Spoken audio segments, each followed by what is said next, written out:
저희 문화예술 294회 엘리자베스 스튜어트의 작품 내 이름은 루시 반턴, 이걸 가지고 제가 간략하게 한번 소개해 보겠습니다. 다음 달이면 문화예술 15주년 되는데 이제 엘리자베스 스튜어트, 저희가 엘리자베스 스튜어트를 아까 얼핏 말씀드린 것처럼 우리가 올리브 키터리지 기억나세요? 읽으신 분들은 그게 이제 13편의 약간 단편들이 연결되는데 약간 좀 옴니버스처럼 연결이 되는 그런 소설이었죠. 굉장히 좋았고 엘리자베스 스튜어트는 굉장히 자기만의 세계가 분명히 있는 그런 작가인 것 같아요. 이 간략한 문장. We want to know, I think, what it's like to be another person because somehow this helps us position our own self in the world. What are we without this curiosity? 무슨 얘기냐면은 다른 사람이 되는 것은 어떤 것일까라고 우리는 알고 싶어 하는데 이것은 이 세상에서 우리가 어떤 위치, 어떤 자리 이런 것에 대해서 생각하게 한다, 도와준다. 이러한 타인에 대한 어떤 이제 호기심 이런 것이 없으면 무슨 의미가 있나 뭐 이런 식으로 얘기하는 건데 결과적으로 우리가 살아간다는 건 타인에 대해서 이해하고 공감하고 이런 게 필요한 것이 아닐까라는 그런 얘기를 하는 것 같아요. 1956년생이고요. 우리보다는 한 10년은 일찍. 저랑 동갑이래요. 진짜? 에이 농담하시죠? 진짜. 56년생 맞잖아요. 맞아요. 정말요? 네. 언빌리버블이네요. 미국 메인주에서 태어났는데요. 이 작품 세계들이 주로 메인주를 발각 뒤에서 설명드릴 텐데 이거 늘 어릴 때부터 글을 굉장히 잘 쓰시는 작가인데 이렇게 어릴 때부터 글쓰기에 매료되고 항상 이렇게 도서관에서 살았대요. 지우도 도서관에서 살았길 바라며 아무튼 이제 데이트 대학교에서 영문학을 전공했고 다시 법학도 전공했는데 어쨌거나 이제 글을 쓰는데 여기 외국은 이제 글을 쓰면 우리를 뭐 등단하고 어쩌고저쩌고 하는데 이제 출판사에 보내고 하잖아요. 그럼 출판사가 채택하거나 하는데 어쨌거나 몇 년 동안 계속 거절당하게 됐는데 계속적으로 꾸준히 썼죠. 그래서 97년에 첫 장편 에이미와 이소벨 이걸 하면서 발표하고 나서 작품성과 대중성을 일어났고 이렇게 하고 2008년에 올리브 키터리지 이게 굉장히 이제 큰 상도 받고 했죠. 그래서 98년에 에이미와 이소벨, 2006년에 나와 함께 하소서, 2008년에 올리브 키터리지. 그래서 이때 전민도서 비평가협회 상세종목을 얻고 필리처상 받았고 그 다음에 머지슨 방송 그런 식으로 쭉쭉 그 다음에 우리가 이번에 읽은 내 이름은 루시 반턴은 2016년 그 다음에 2019년에는 다시 이거는 올리브 키터리지에 연결돼요. 그 다음에 루시 바턴과 연결돼서 바닷가의 루시 뭐 이런 식으로 해가지고 인물들이 마치 소설 속 인물들은 허구 인물인데 이 인물들이 그러니까 작가는 그리고 독자들은 인물들은 허구의 인물이지만 우리는 마치 실제 하는 것처럼 그 허구를 서로 약속해서 믿으면서 책을 읽잖아요. 그쵸? 그렇게 되는 거죠. 그러다 보니까 이 인물들도 이렇게 새끼치고 또 이렇게 연결되고 하는 게 있는데 뒤에서 정리된 게 있어요. 이런 식으로 책들이 있는데 보면 제가 이제 요번에 문자 써서 이 친절하게도 요걸 사줬어요. 요걸 아마 이제 문학동네에서 이제 번역서들을 쭉 출간을 하면서 All About Elizabeth Strout 해가지고 요거를 하나 이제 별책부록처럼 근데 이거 돈 주고 산 거지. 거의 거의 오케이 좋네. 요거를 정리가 잘 돼 있어서 좋고 그러니까 엘리자베스 스트라트를 좋아하는 사람들이 몇 편에 글을 써줘가지고 여기서 보니까 여기 한수봉 기자라는 분이 이렇게 가게로처럼 이렇게 인물 지도를 그려놨는데 이렇게 보니까 올리브 키터리지가 잘 안 보이죠. 나중에 이거 이렇게 필요하신 분 제가 빌려드릴게요. 올리브 키터리지를 중심으로 이렇게 가족 관계들이 쭉 있고 그 다음에 루시 바턴을 중심으로 쭉 있고요. 이렇게 가족 관계들이 있고 이런 인물들을 중심으로 책들이 주로 다 써진 거예요. 그리고 루시 바턴의 전남편 윌리엄 여기서는 이렇게 현 남편인데 나중에 이제 이혼하는 걸로 나오죠. 이혼해서 어쩌고 저쩌고 나오는데 그 윌리엄이 주인공이 돼서 아마 오 윌리엄이었나? 요 책이 이렇게 나온 거죠. 이런 식으로 다 그 작가가 이렇게 만든 인물들이지만 인물들을 연결해서 이 사람의 남편은 또 어떨까 이렇게 해서 이야기를 소설을 계속 써내려가는. 그래서 마치 메인주에서 이 사람들이 다 같이 살고 있는. 그래서 이 한소봉 씨는 이렇게 말을 해요. 여기 자기가 그린 지도에서 부중심축은 올리브 키토리즈하고 루시 말펀인데 어쨌거나 그 서로 다른 두 여성 이렇게 인물이 있는데, 근데 이게 이 작가가 지금도 작품 활동을 하시니까 그 이제 뒤에 작으로 가면은 코로나 때가 나와요. 코로나 팬데믹 아무래도 2019년에 있으니까 코로나를 공부하면서 코로나 때 이제 코로나 바이러스가 창궐할 때 루시 바턴이 바닷가에 있으면은 어쨌거나 코로나를 피해서 도시에서 살다가 뉴욕에서 살다가 이렇게 메인주에 있는 작은 해안 마을로 내려오는데 이제 그때 내려온 마을이 이제 올리브 키토리즈가 살고 있는 마을. 그러니까 결과적으로 서로가 뭔가 이제 같은 이웃에 있는 듯한 그런 식으로 해서 결과적으로 한 마을에 같이 사는 듯한 그런 게 되는 거죠. 그리고요, 아까 저희가 성윤아 작가가 소개해서 이거를 읽게 됐다고 말씀드렸는데 작가들이 많이 그 엘리자베스 스트라트를 많이 좋아한다. 저도 한 번은 어쨌거나 그 당시에는 지구가 추천을 많이 해줄 때는 이 작가를 말해줬던 것 같아요. 그래서 그리고 이제 국내 작가들도 굉장히 많이 얘기하죠. 그래서 그렇고요. 그 다음에 이 번역가는 이 정현희 씨가 많이 번역했더라고요. 다른 작품들도. 정현희 씨가 이 부분에 공감이 되느니 자기는 이 엘리자베스 스트라트 작품을 작업하면서 마음이 아프더라. 그래서 아픔이라는 건 나와 타인 모임에 대한 것이든 뭔가 강렬하고 서러운 아픔이라고 뭔가 애틋하고 또 외롭고 누구나 겪는 어떤 외로움이라는 건 다 있잖아요. 그 다들 뭐 가족이 있던 없던 또는 뭐 있던 어쨌거나 누구나 어느 정도의 분량의 어떤 외로움은 다 겪고 지내는 것 같아요. 그래서 그 이제 이 작품에 대해서는 뭐라고 하냐면 이제 루시를 이 책을 읽으면서 내 이름은 루시 바턴을 읽으면서 자기의 어린 시절을 더 이상 미워하지 않게 되었다라는 말을 하죠. 그러니까 여기서는 루시 바턴이 되게 가난하고 어려운 어린 시절을 보낸 게 나오는데, 그리고 이제 올리브 키터리즈를 읽으면서는 삶의 이게 자신의 어떤 그런 이렇게 연약함을, 그러니까 올리브 키터리즈 읽으신 분도 있고 못 읽으신 분도 있는데 뒤에 거 옛날에 정리했던 거 한번 다시 복습차 보여드리면 2008년에 나온 책인데, 올리브 키터리즈라는 그 여자 아주머니죠. 여성, 중년 여성, 중장년 여성. 이 여성이 그 중년쯤부터 한 70대까지 쭉 이렇게 시간 흐름에 따라서 써요. 그래서 이렇게 하는데 그 여성이 여러 가지 좀 때로 독선적이기도 하고 때로 막 이렇게 그런 모습들, 근데 다 누구나 인간이 갖고 있는 그런 취약함 있잖아요. 그런 부분들이 많이 나타나죠. 그래서 이게 저도 그거 조금 보다 말았는데 다는 못 봤는데 시간 내시면 이분 되게 유명한 배우잖아요. 갑자기 이름이 기억 안 난다. 누구죠? 코엔 형님의 와이프이기도 하고 이분이 계속 주인공이에요. 지우야 이거 알아? 이 배우? 누구였더라? 갑자기 이렇게 잘 까먹습니다. 나중에 말씀드릴게요. 나중에 생각나면. 그래서 메인주에서 태어났는데 그 엘리자베스가 이제 자기가 태어난 메인주를 소재로 해서 배경으로 하고요.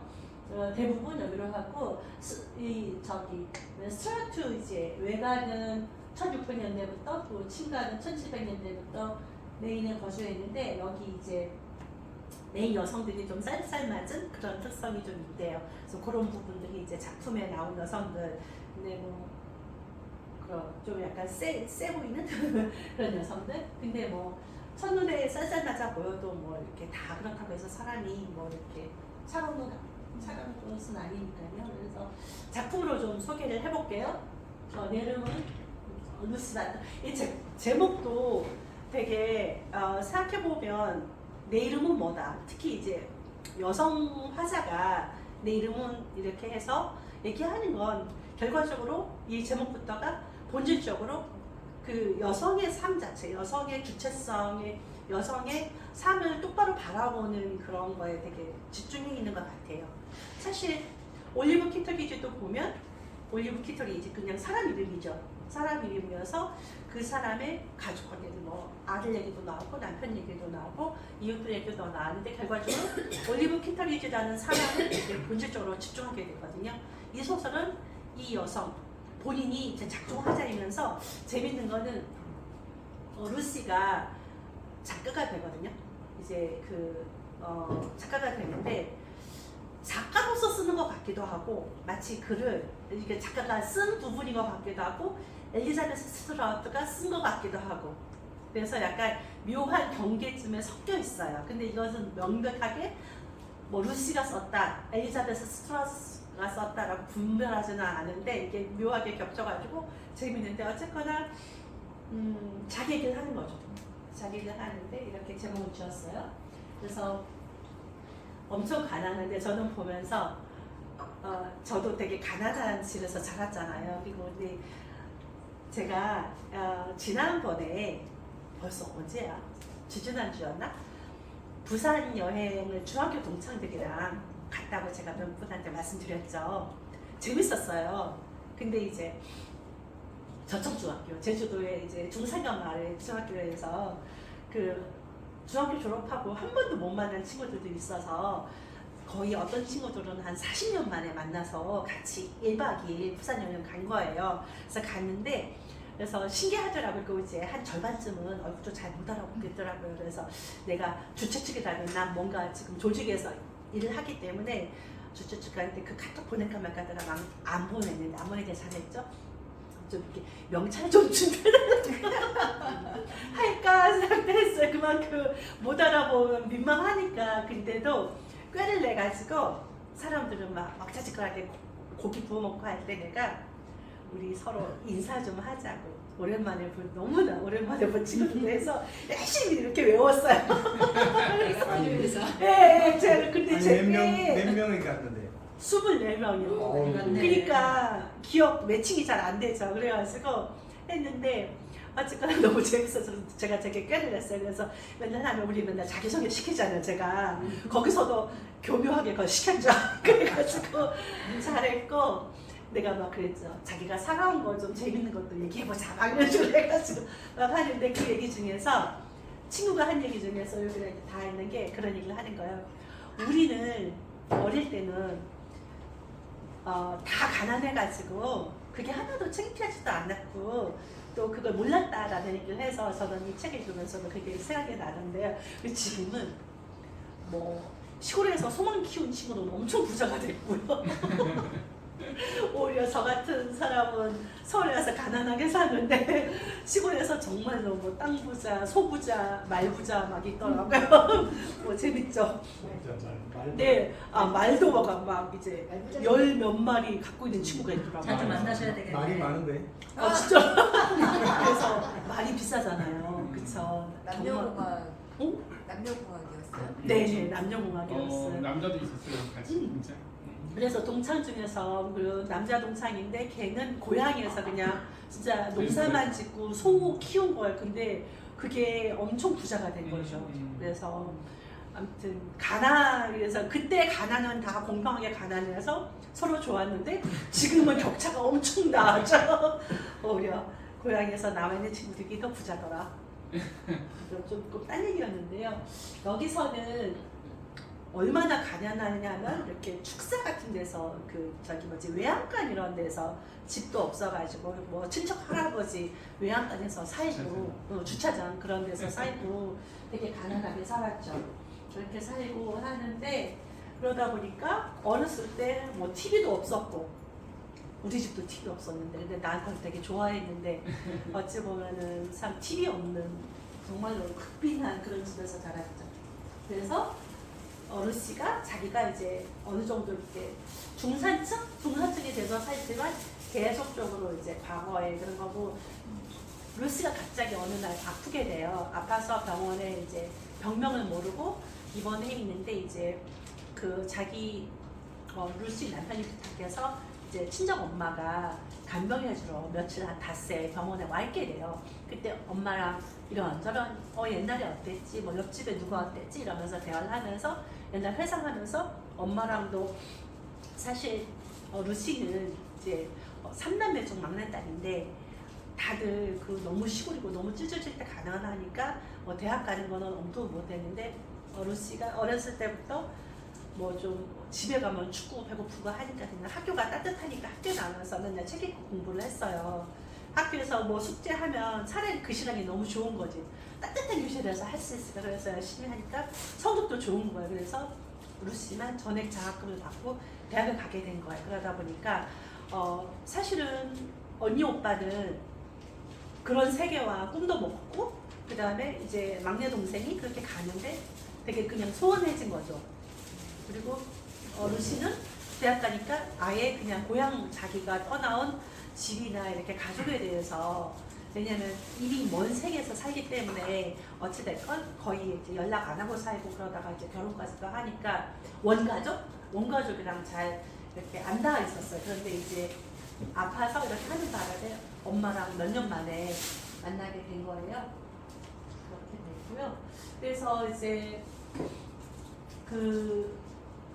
어찌 보면 작가라는 건 어떤 결핍이 있어야지 작가가 되는 것이나 그런 생각도 하게 되는데 계속적으로 뭔가 이제 자기는 뭔가 이제 채워지지 않는 그런 것도 있고 그리고 이제 엄마 아빠는 되게 전형적인 그냥 시골에 정말로 가난하고 왜 이제 그 좀 어려운 형편의 집안일수록 그 많은 경우에 좀 가장들은 좀 이렇게 좀 더 이제 폭력적이거나 그런 경우가 많잖아요. 아무래도 그렇게 해서 아빠도 좀 그런 것 같고 또 아빠는 이제 참전군이었는데 옛날에 이제 무고하게 독일 청년도 죽인 적 있고 그래서 늘 그런 컴플렉스랄지 어떤 이제 트라우마 이런 것이 있고 엄마도 그냥 되게 그냥 아빠 그늘에서 그냥 이렇게 하는 그런 모습 그렇게 있었고요. 사라 페인이라는 작가가 나와요. 작가가 나오는데 어찌 보면은 사라 페인이라는 사람은 루시가 그 작가가 됐는데 되게 많은 어떤 기여를 이제 도움을 주게 되는 거죠. 그래서 하는데 어떤 계기를 만들었다고 했어요. 그래서 이 사라 페인에 대한 얘기를 해주고요. 또 이제 작품에서도 올리브 키터리즈에서도 이웃 사람들이 주인공이 되기도 하고 막 많이 나오는데 여기서도 이웃집 사람 얘기를 막 해요. 그냥 병원에서 막 엄마랑 대화 나누면서 그 여자는 왜 그랬을까? 뭐 이렇게 되고 이렇게 됐어. 막 그런 얘기를 하는 거 들어보면은 어찌됐건 사람들의 삶은 다 이렇게 뭐 세옹지마 같기도 하고 누구는 더 많은 걸 가진 것 같지만 그런 거에 대해서 좀 과욕을 부리거나 자기가 가진 거에 대해서 늘 비교하고 하면 더더욱 갖고 있는 것도 놓치게 되고 그렇게 되는 것 같아요. 그래서 캐스 나이슬리라는 사람도 좀 그렇게 살았던 것 같고요. 여러 사람들의 모습도 좀 세밀하게 묘사를 하는데 되게 이런 사람들을 살면서 보면서 자기 모습을 투영하는 그래서 아까 엘리자베스 스튜어트가 작품을 아마 문학세계를 하면서 그런 것 같은데 남의 사람들에 대해서 다른 사람의 입장이 되어보거나 다른 사람의 삶은 어떨까라고 상상하는 게 어찌 보면 그가 생각하는 우리 삶의 기본, 문학의 기본이 아닌가라고 생각을 하는 것 같아요. 그래서 늘 그 올리브 키터리지도 그렇지만 여기서도 이제 가족들에 대한 얘기가 많이 나오죠. 여러 관계 중에서 사실 가족이 가장 뿌리고 기초잖아요. 여기 가족 관계가 나오는데 여기서는 특히 엄마와의 얘기가 많이 나와요. 엄마가 많이 나오고요. 그래서 이제 뭔가 아까 말한 것처럼 자기는 이제 어렸을 때부터 되게 가난하고 힘들게 자랐는데 그랬을 때 또 이런 가정이면은 다들 그냥 먹고 살기 바빠가지고 부모도 이제 자녀들하고 뭐 대화한다는 거는 꿈도 못 꾸고 그렇게 살죠. 그러니까 이제 많이 이렇게 외로운 게 많았는데 책이 내 외로움을 덜어주었다라는 얘기를 하는데 약간 저는 비교할 건 아니지만 어릴 때 초등학생 때 저도 책을 많이 읽었어요. 제가 문습에서 몇 번 그런 얘기를 하셨을 거예요. 저는 어릴 때 되게 말을 못했다 그랬잖아요. 그래서 말을 너무 더듬고 하니까 초등학교 때는 친구들이 또 밖에서 가서 놀 때 안에서 교실에서 그러니까 혼자서 시간을 보내는 게 많으니까 많이 좀 이렇게 외롭고 어린 나이에 되게 외롭다고 느꼈던 것 같아요. 그러다 보니까 책을 더 많이 읽고 일 같은 거 쓰는데 되게 열심히 썼죠. 그래서 저희 어찌 보면 글쓰기의 바탕이 그런 데서 나왔던 것 같아요. 그리고 이제 작가란 무엇인가, 글쓰기의 태도는 어때야 되나, 그리고 그렇게 할 때 다른 사람을 완전히 이해한다는 것, 그거는 절대 알지 못하는 거다, 뭐 그런 얘기를 하는데, 이런 것도 우리가 또 이제 오만함이겠죠. 남을 우리가 이해한다고 생각한다거나 그렇게 한다는 것을. 그래서 늘 뭔가 약간 열린 태도로 타인을 약간 이렇게 공감하려는 마음으로 뭔가 늘 또 글을 쓰더라도 조금 지우가? 네, 말씀 주셔서 저 가보겠습니다. 지우 나중에 봐. 물론. 지우가 트렁크 건강하게 잘. 안녕히 계세요. 안녕. 그래서 그런 식으로 이제 남에 대해서 이렇게 그렇지만 타인을 계속적으로 생각하고 그 처지에 대해서 생각하는 게 어떤 글쓰기의 기본이 아닐까 그런 식으로 생각하는 것 같아요. 그래서 엄마의 관계에 대해서도 책에서 굉장히 많이 나와 있고요. 글쎄요, 저는 여러분은 어떠세요? 저기 엄마가 일찍 돌아가시기도 해서 그런 경우는 좀 죄송하기도 한데 어찌됐건 누구나 엄마는 있잖아요. 이제 옆에 계시기도 하고 지금은 떠나시게 됐는데 이제 여기서 보면 어르신은 되게 엄마한테 어렸을 때는 그렇게 사랑을 못 받았을 것 같아요. 아까 말한 것처럼 그렇게 엄마가 뭐 3남매를 키우지만 그냥 일하기 바빠서 뭐 엄청 쭈쭈쭈게 가난해도 어쨌거나 일은 더 많이 했어야 되는 거잖아요. 일하기 바빠가지고 딸한테 그렇게 뭐 다정하게 대하거나 또는 딸이 뭐가 힘든지에 대해서 몰랐던 것 같아요.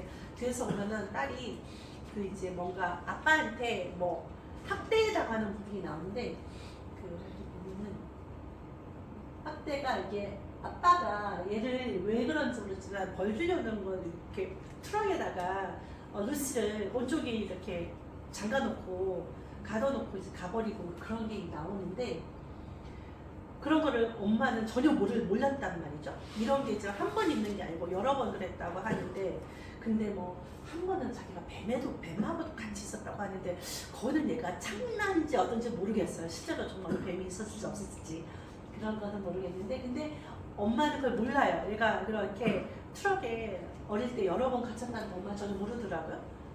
아빠 트럭 말이냐? 이런 식으로 말하는 거. 그런데 이제 어찌됐건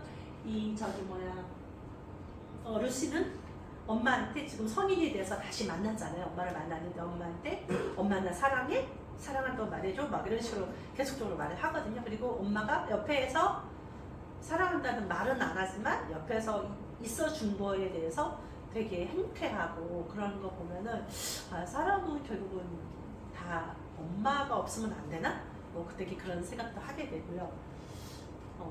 여러 가지 생각이 들더라고요. 나는 어떻지? 나는 잘 모르겠어요.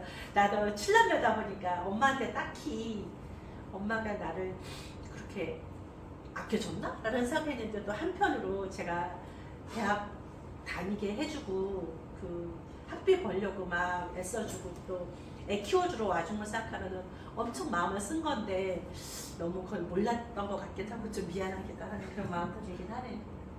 그래서 또 부모님이 다 떠나고 나서야 이제 그 뭔가 세상이 이제 부모님이 살아계실 때는 뭐 몇 년 동안도 안 찾아가기도 해도 완전히 그거는 누가 그러더라?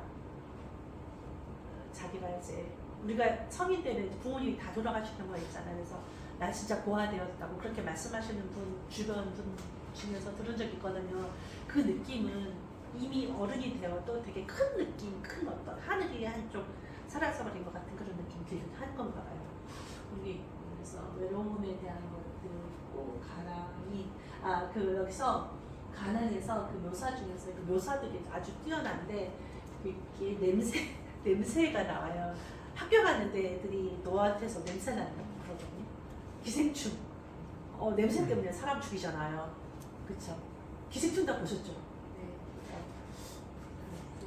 그래서 학대받는 장면 그리고 저 참견 못 봤는데 그 선생님이 왜 이렇게 너무 가난하고 더럽고 막 그럴 거 아니에요. 막 잘 씻지도 못하고 선생님이 비누가 없는 집은 없어 막 그러잖아요. 어떤 선생님이 저도 어릴 때 비누가 없어가지고 없었던 것 같은데 어쨌거나 너무 더러워가지고 맨날 더러운 애들 앞에 가서 줄 서는데 제가 가서 서 있었거든요. 그래서 선생님이 우리 은덕 언니가 지금 너 건강과에 대해서 그 얘기를 한대요. 그게 뭐 자랑이라고.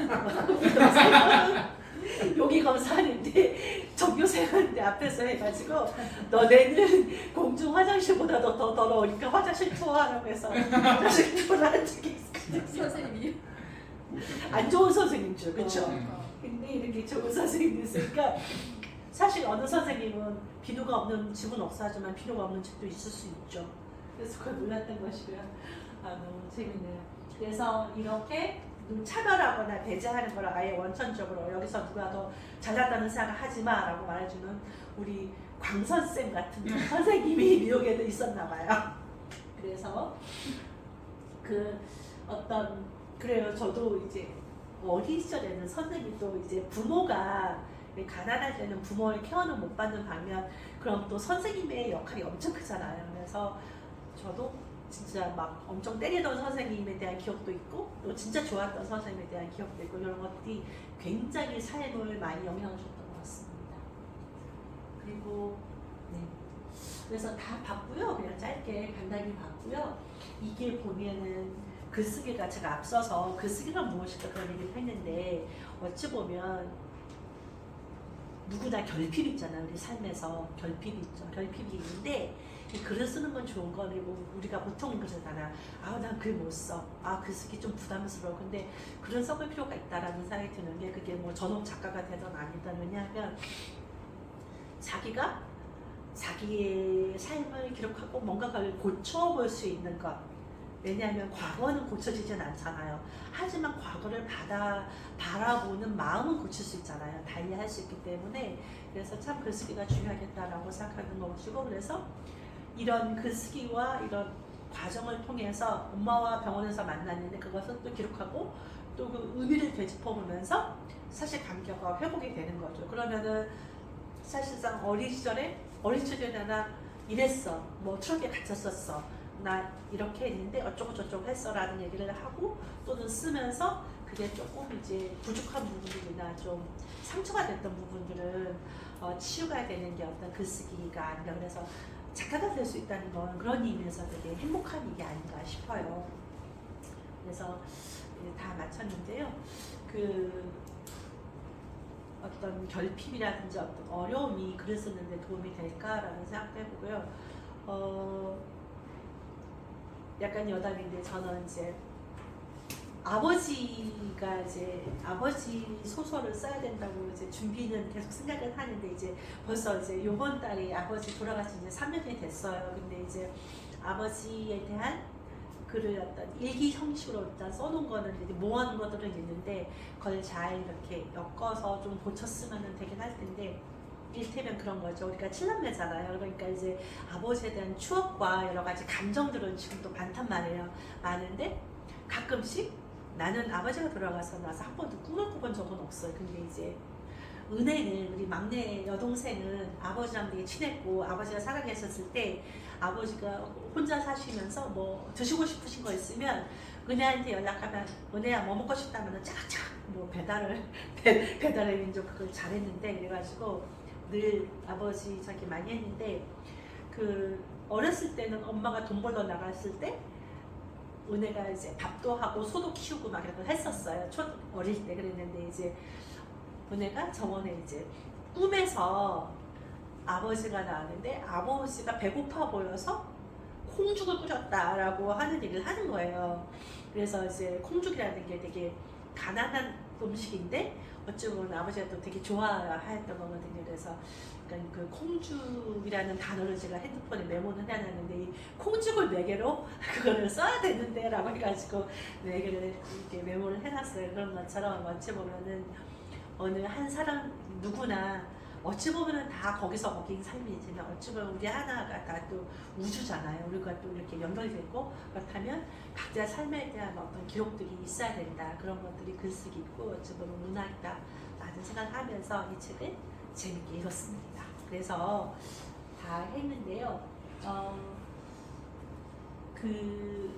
우리는 어떤 지점에서 내 삶을 보고 있는가랄지 그런 얘기들을 해봤으면 좋겠어요. 그리고 나는 내 삶에 있어서 어린 시절에 나는 이렇게 했는데 경화쌤이 눈 반짝반짝 하면서 했는데 사실 좋았던 것도 있고 따뜻한 것도 있고 되게 좀 슬픈 것도 있고 그런 것들이 다 있잖아요. 그랬을 때 이것은 내가 어른이라는 이걸 어떻게 가져갈 것인가 앞으로 그런 부분 또는 내가 내 아이들이 대할 때 나는 어떤 감정을 가지고 대하는가 또는 지금 뭐 아버지에 대해서 나는 또 어떤가 그런 부분들을 또 약간 연상하면서 이 책을 재밌게 읽을 수 있던 책이 아니었다라고 생각합니다. 마치고요. 그래서 예, 지우가 이 작가를 추천을 한 거예요. 그래서 이거 재밌을지는 제가 한번 볼게요. 말씀하신 것처럼 왜냐하면 이 작가가 쉬워 보이는 작가는 아닌데요. 이렇게 생겼어. 그렇죠. 그 얼굴도 얼굴이 생겼고 제목도 신나네요. 네, 한번 제가 빠르게 한번 하고 나서 저 확정해 드리겠습니다.